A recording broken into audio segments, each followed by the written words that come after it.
Hey guys, welcome back to Covenant Canon.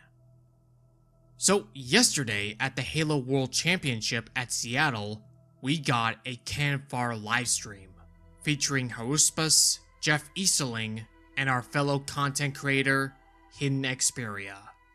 In this livestream, the three pretty much break down everything that happened Canon related throughout the year, whether it be Canon Fodder articles, Halo 3 and Halo 3 ODST's birthdays, and pretty much all the Waypoint Chronicles that we got over the year.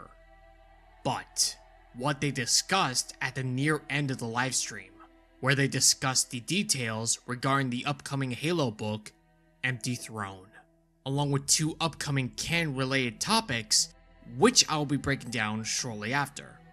But for now, let's break down everything they revealed yesterday. To start off with, they pretty much break down everything that's going to be happening in Halo Empty Throne. The first topic they brought up is that it takes place in the closing months of 2559 into the start of 2560. So the book will be taking place between the events of the prologue cutscene of Halo Infinite to the very beginning of the game. The second thing they brought up is that it'll catch up with some fan favorite characters, and that I'll be breaking down with shortly. They further revealed that there is going to be new characters, new heroes, and new villains. Now this brings to mind the cover art that was revealed a few months ago, which features a crippled human and a Spartan wearing EOD armor. I think it's safe to say that these two will be one of these new characters, and there is possibly a new villain that might pop up. Recall, if you will, that during the Seattle event last year, they revealed that there is going to be an upcoming warrior among the Banished that'll try to rise and try and take advantage in the wake of Cortana's fall. This might be the new villain that we'll get, but it's kind of hard to say. Now moving on to the fourth detail they revealed, it'll explore what's going on in the galaxy for various factions beyond the events of Zeta Halo. They further said it'll involve the UNSC, the Banished, and the Covenant. That has me super excited for what is to come. The only interactions we've got with the Covenant and the Banished has pretty much been the Covenant loyalists led by Das Basvad and the Keepers of the One Freedom from the events of both Divine Wind and Shadows of Reach. I'm very excited to see more interactions between the Covenant and the Banished, particularly a Covenant remnant group led by a leader who I'll be talking about shortly. And finally, in the fifth and final topic they discuss, it's going to be a smorgasbord of Halo action. Now this has a lot of potential, given the fact that this is probably going to be set after Cortana's fall. This is because, after the event of the prologue cutscene of Halo Infinite, Atriox captures Cortana, and Cortana, after realizing all the faults she's done, destroys herself, Atriox, and the entire auditorium. This means that the Crade have pretty much disorganized and splintered, much like the Covenant Empire was after the events of Halo 3. And like I said previously, we're going to see UNSC, Banished, and Covenant remnant groups fighting out with one another, trying to fill the power vacuum left behind by Cortana's fall. Now, obviously, there isn't really much to break down from all this that I haven't already discussed. But there's a lot to say about the characters who will be making their debut in this book, as the three have pointed out. Now, obviously, for the purpose of this channel, I'm going to push the UNSC characters to the sidelines a bit, and talk about all the Banished and Covenant characters they revealed will be making their debut in this book. Now let's start with the Banished. The two heavy hitters who will be making their debut in Empty Throne will be Escharum, War Chief of the Banished, and his old pupil, Atriox, War Master of the Banished and leader of this mercenary group. Now with these two making their appearance in the book, I think it's safe to say that this will probably be set just before the events regarding Zeta Halo. These two will probably make an appearance in some prologue chapter or early on in the book, just before they attack the Infinity. Maybe these two will set up this new rising warrior among the Banished who will try to fill the power vacuum left behind by Cortana's fall later on. Or maybe they'll make an appearance in some other way, shape, or form. I'm not sure, but it will be very interesting to see. Now with the Banished out of the way, let's talk about the Covenant characters that will make an appearance. More specifically, one Covenant character.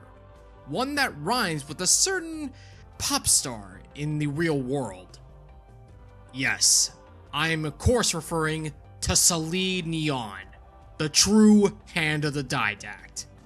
It has been a long time since this guy has made an appearance, and I am really surprised that he's making a debut after so long.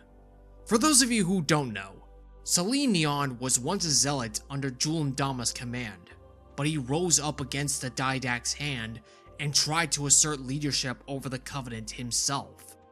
He was initially defeated and captured by Dama, but with the aid of an Oni-aligned Sangheili, he freed himself and took over one of Julian Dama's carriers. Ever since then, he has established his own Covenant, and according to the encyclopedia, he's been building up quite a large Covenant indeed. And now with this reveal, we can finally see how large his Covenant has become. All that I can say is that it'll be very good to see Covenant and Banished going on against one another. And I really hope we get to see Voru Nar Montagree's brothers. And just FYI, according to the encyclopedia, those two have joined up with Neon. So it's quite possible we might see them in this book. Maybe, maybe not. Now that covers the Covenant side, but that's not all. Oh no.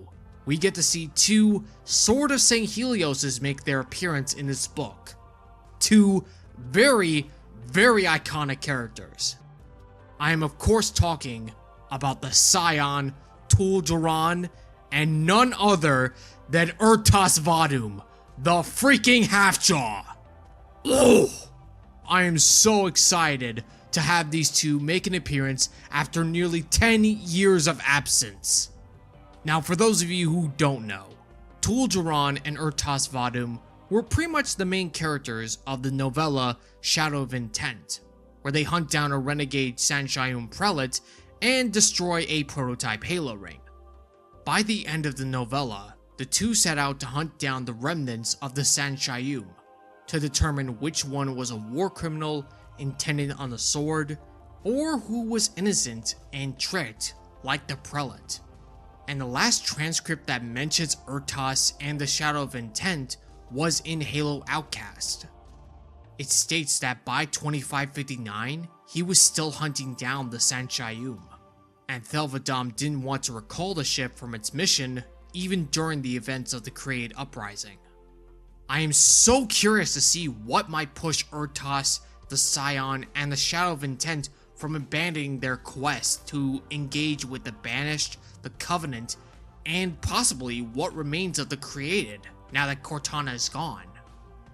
To say that I am very excited for this book is a tremendous understatement. With these reveals, I can safe to say that I am going to pre-order this book as soon as possible.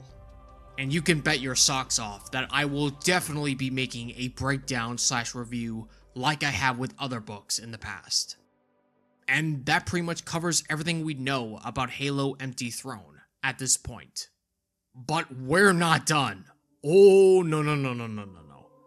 Just before the end of the livestream, Jeff, Hidden Xperia, and Haruspus revealed two new things.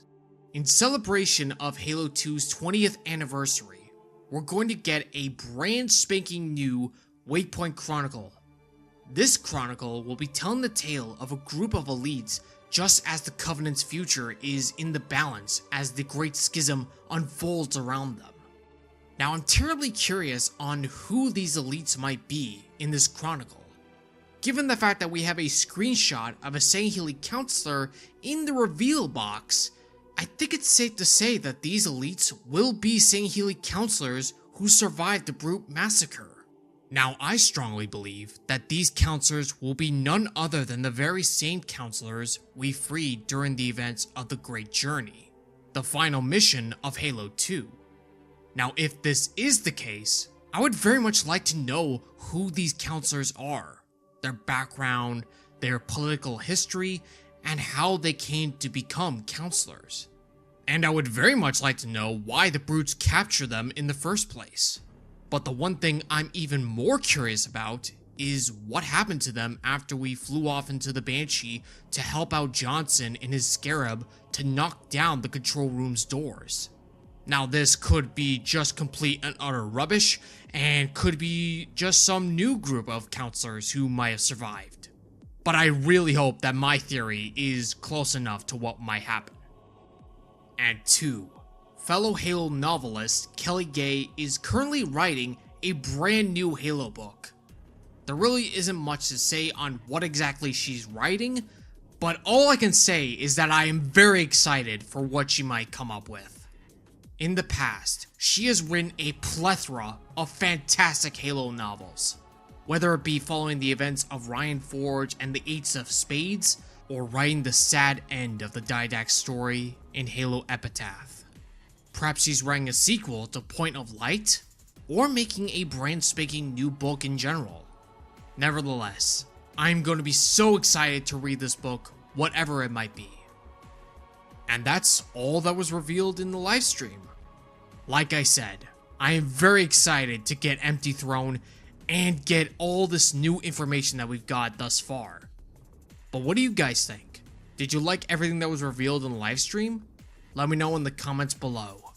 And until next time, guys, may the light of Urs, the rings, and Aatrox's eye watch down upon you all. Victory to Clan and Kin, Covenant fans. Covenant Canon, out.